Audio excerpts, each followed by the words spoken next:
Em um fundo colorido, sequência de rostos de pessoas negras sorrindo. Em fundo vermelho, lê-se: Palco Vida e Arte, artistas visuais cearenses. Agradecimentos: Enel, Cegás, Gás Natural. Realização: Fundação Demócrito Rocha. Jansen Lucas, apresentador. Sejam muito bem-vindos e bem-vindas ao primeiro programa de TV Palco Vida e Arte, artistas visuais cearenses. Lucas é negro, tem cabelos castanhos crespos e volumosos, sobrancelhas grossas, olhos castanhos, nariz longo e fino, lábios finos e bigode castanho fino. Ceará, através da lei estadual de incentivo à cultura, com o intuito de trazer visibilidade para artistas visuais cearenses de vários estilos e com a temática Facetas do Ceará. O Palco Vida e Arte deste ano selecionou 50 obras e artistas para compor uma exposição virtual. E já convido você que está assistindo a conhecer a galeria virtual do Palco Vida e Arte acessando fdr.org.br/artistas visuais. E no nosso primeiro programa de TV vamos conversar sobre processo criativo nas artes visuais.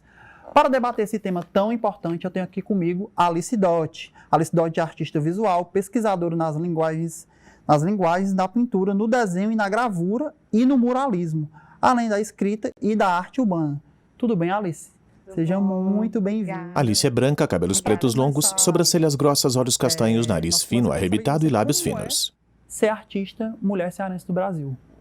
É uma pergunta, né? É a pergunta... Estão sentados em cadeiras brancas com duas pequenas mesas de centro brancas entre eles. Ao fundo, em uma parede muito colorida, vê-se a pintura do rosto de um homem de cabelos lisos, óculos escuros e boca muito aberta. Para começar, eu me questiono por que essa pergunta ela não é feita para os homens, né? Como é ser artista homem no Ceará, como é ser artista homem no Brasil. Eu acho porque já se pressupõe que esse é o lugar deles, né, do homem, onde eles quiserem, né, e ele é meio que esse sujeito universal, né. Então, quando se pensa no artista, se pressupõe um homem, né, e daí esse deslocamento que acontece quando é um artista mulher, ou um artista indígena, ou um artista negro, como é ser artista negro no Ceará, né, então... Para começar, eu acho que tem essa provocação que já diz muito do que a gente entende como arte e entende do fazer artístico, que vem com a gente de todo um saber que foi construído ao longo de séculos de história, né? E aí, continuando, pensando sobre isso, tudo que eu posso falar sobre ser artista mulher cearense, a partir de um lugar específico, desse lugar que eu ocupo dentre as várias possibilidades de ser uma artista mulher cearense, né? Então, nada que eu possa falar pode ser representativo de tantas experiências diversas a partir de mulheres que ocupam diversos lugares sociais. Jansen concorda com a cabeça. Eu acho que... E aí, dito isso... Não, tranquilo. E aí, dito isso... Eu acho que toda a produção da gente, ela está intimamente ligada com um espaço e um tempo que ela ocorre, né? E ela dialoga com esse espaço e tempo, com tudo que está sendo produzido nesse território, com as trocas que a gente tem aqui. E isso está de forma mais nítida ou menos na nossa obra. Não é necessariamente que o Ceará, ou Fortaleza, precise ser um tema. Uhum. Uma questão temática, mas é uma questão de que tudo isso que nos constitui, inclusive o nosso lugar, está meio que imantado na nossa obra, né? Até mesmo a luz de um lugar, o cheiro de um lugar, os barulhos de um lugar, mesmo que você não identifique eles prontamente na obra, está ali no seu processo de criação, né? A obra é só a obra é só uma parte de todo um processo que se ancora num terreno, né? Acho que isso é uma questão que eu tenho pensado, né? E outra questão é que acho que porque tem uma outra pergunta também, né? Ninguém pergunta como é ser um artista paulista, né? Como é ser um artista cearense. Essa pergunta é muito direcionada a artistas que não estão num centro muito, entre aspas, né,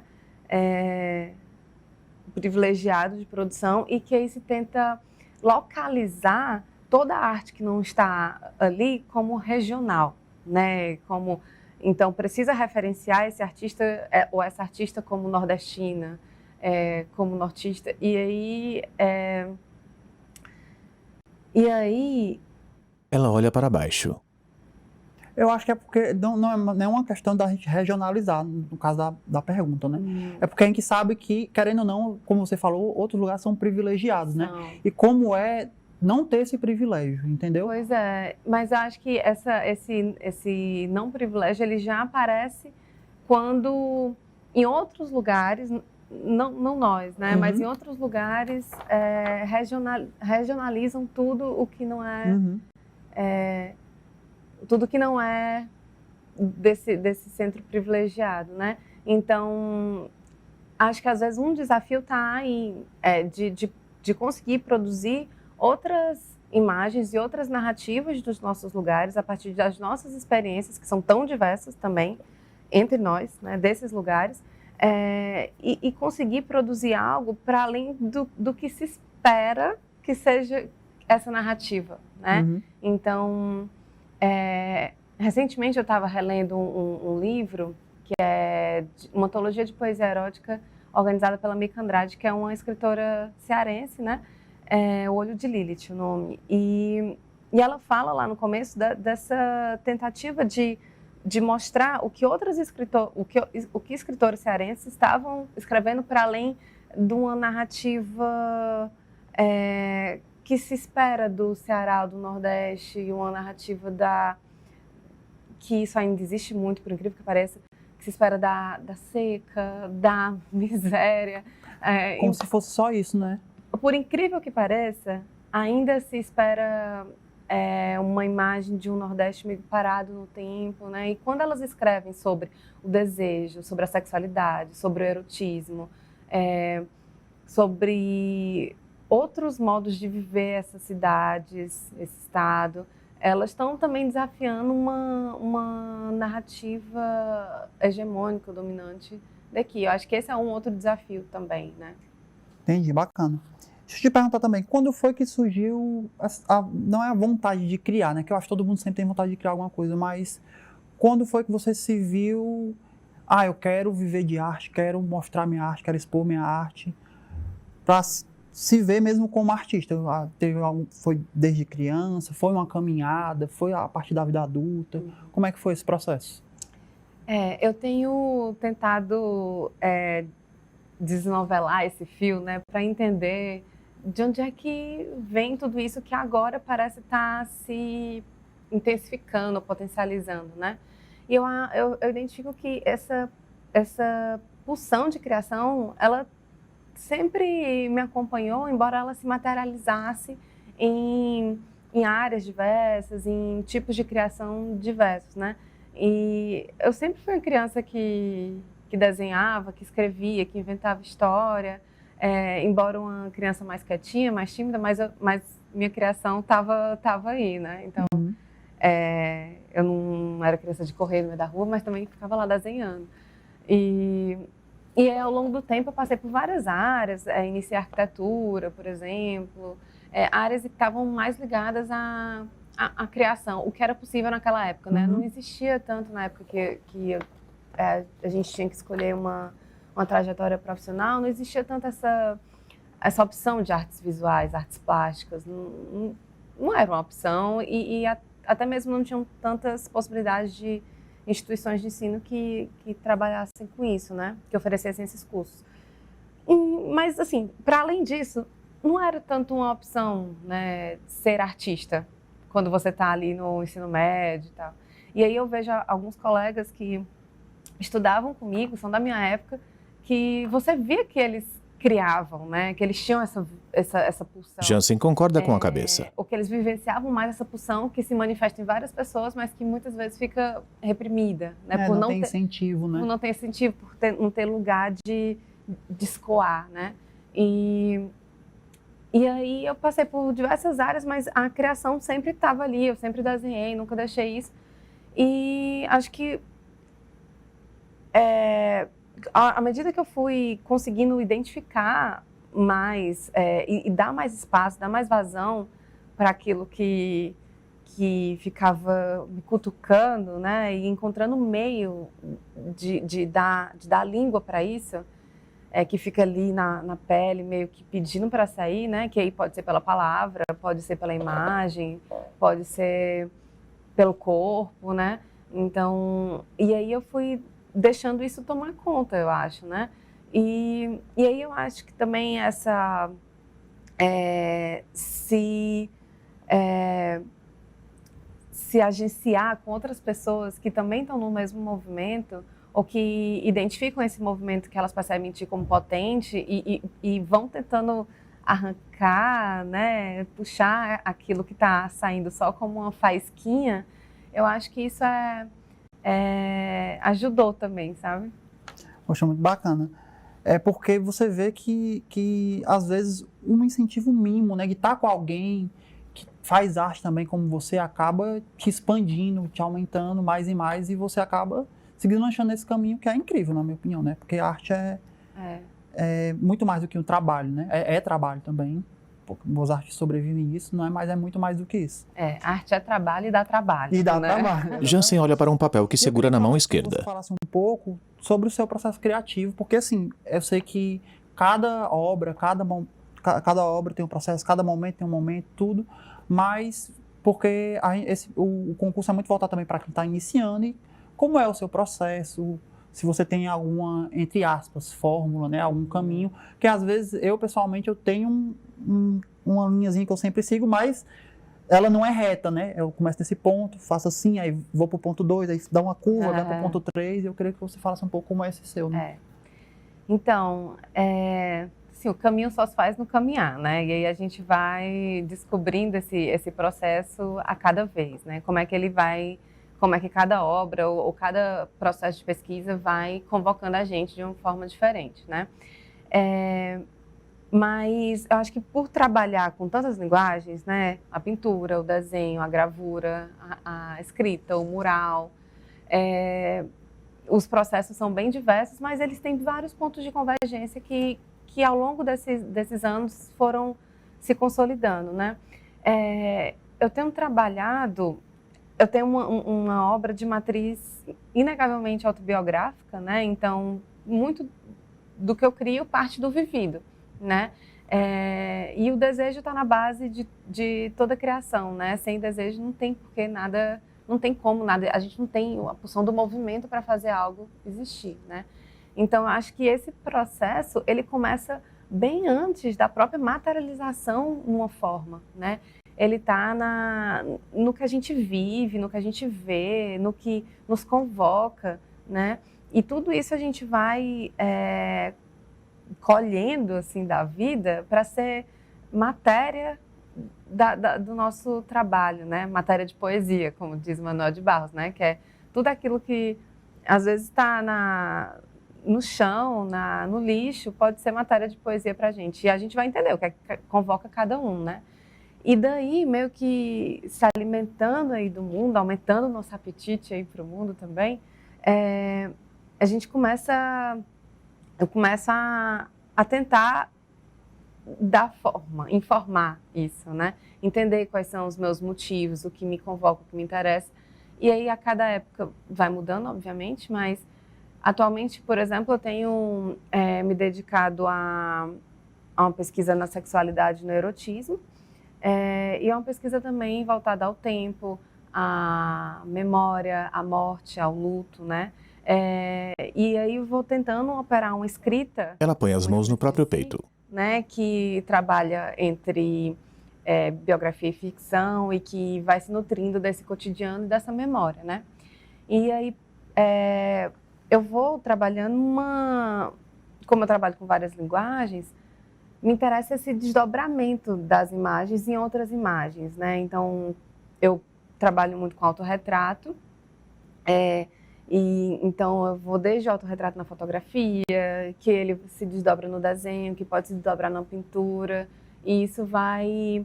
E me interessa aí não necessariamente o retrato, mas entender como é que eu posso explorar essas linguagens e fazer essa imagem ir virando uma outra e tal. E aí, tem um trabalho com autorretrato aqui, mas também tem com autorretrato a partir dos álbuns de família, né? Então, eu tenho me voltado para esse tema da memória, de mexer aí nessa gaveta dos guardados, que é uma expressão de um pintor brasileiro, Iberê Camargo. Então, de mexer nessa gaveta dos guardados e que há a gente também, do que está guardado na gente. Ela aponta para o próprio peito. Os álbuns que, de fato, há muito tempo eu não abria da minha família.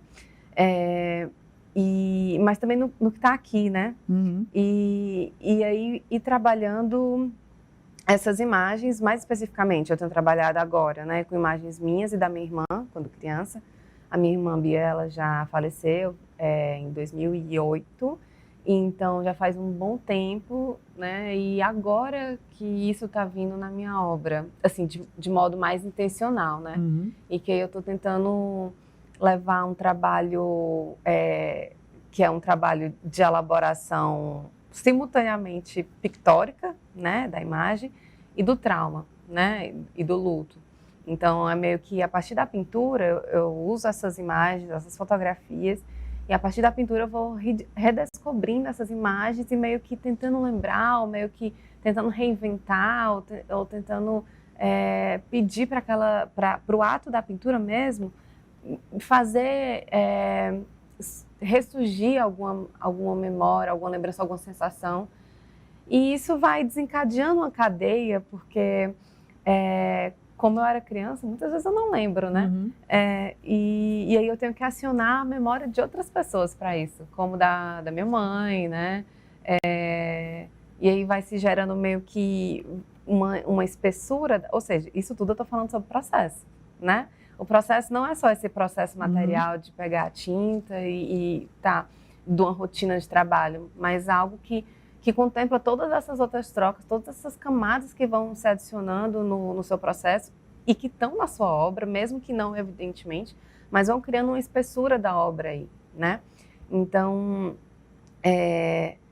tudo isso, né? Essas conversas, outras leituras das pessoas que vão informando a sua obra também, que vão se adicionando ali, as leituras que a gente faz. Então, eu recorro muito à literatura para tentar entender o que eu estou fazendo também.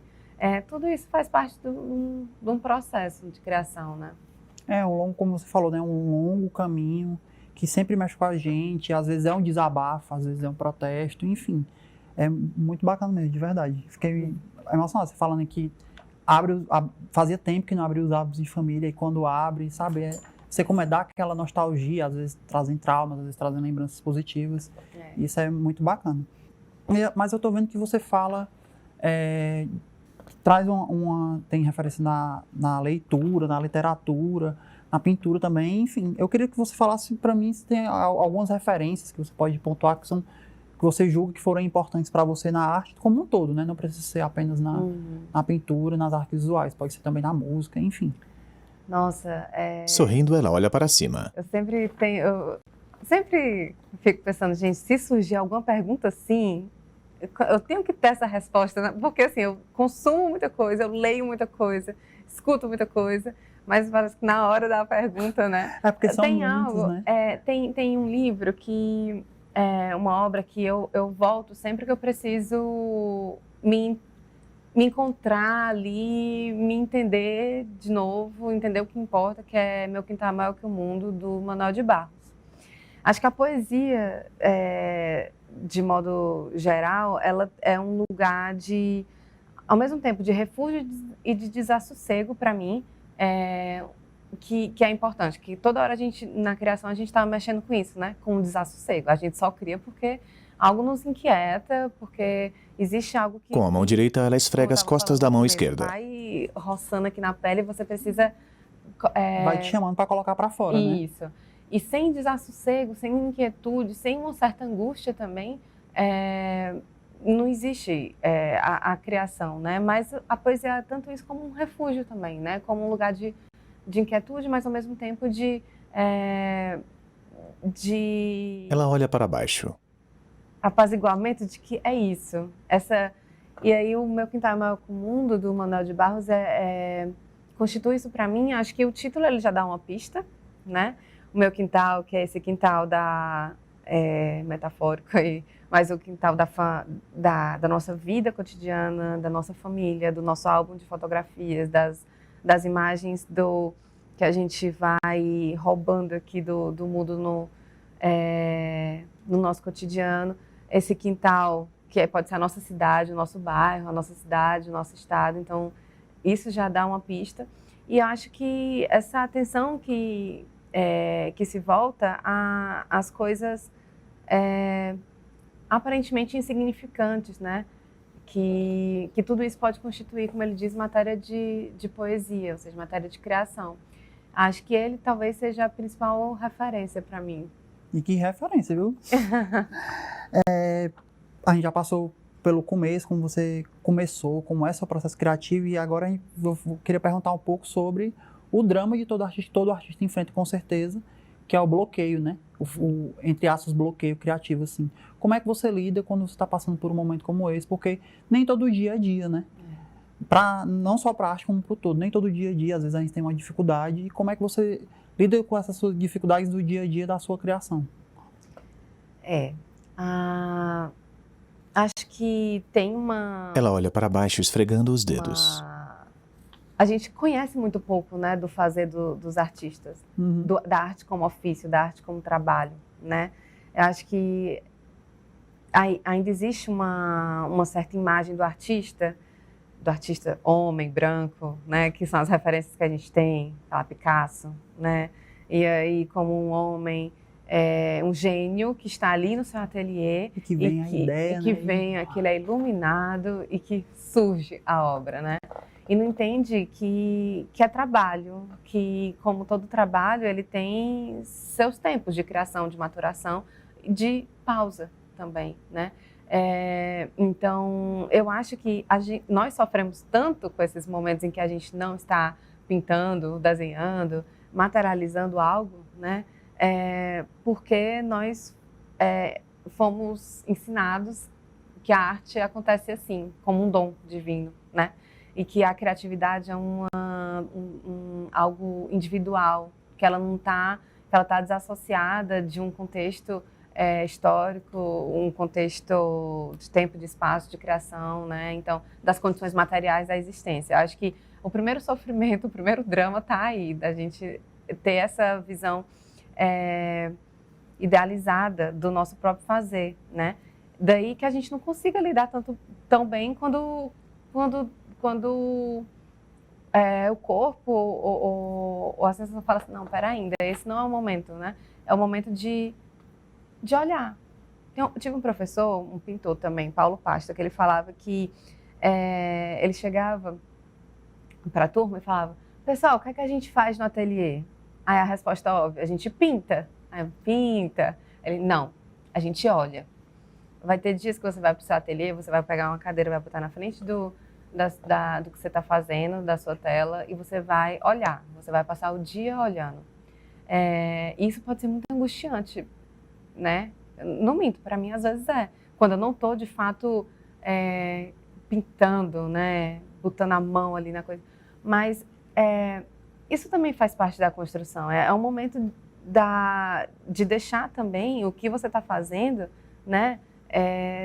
Te dar alguns caminhos, né? Te dizer alguma coisa, né? E deixar ser tocado por isso e para além de tentar seguir que às vezes é até um ritmo de produtividade que vem de uma outra esfera, de um outro tempo que não é necessariamente ou não deveria ser o da criação, né? Que é essa pressão de estar sempre produzindo, de estar sempre num movimento que é muito da vida que a gente vive, né?